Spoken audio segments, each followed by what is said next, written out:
In 2019, four friends entered an abandoned house just to film a scary video.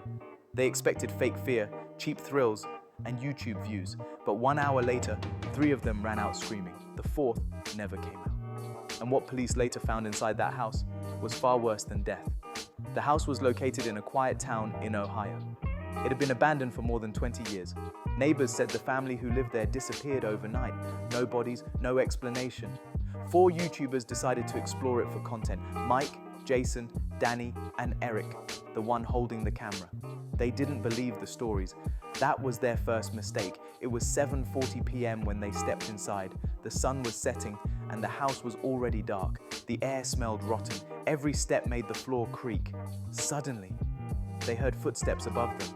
Slow, heavy, human. They laughed nervously and said it was probably just an animal, but the sound kept moving. Eric checked his phone camera. At the end of the hallway, there was a figure, standing, not moving.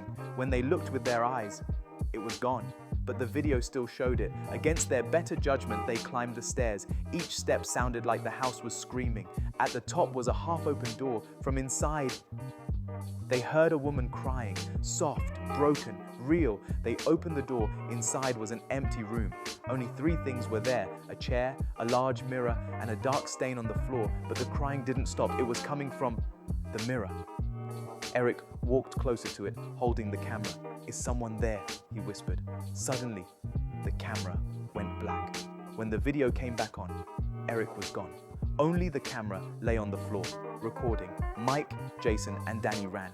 They didn't stop until they were outside. They called the police. Eric never came out. When police reviewed the camera, the final clip showed Eric staring into the mirror. Behind him was another face, smiling. Then the screen went black. Eric was never found.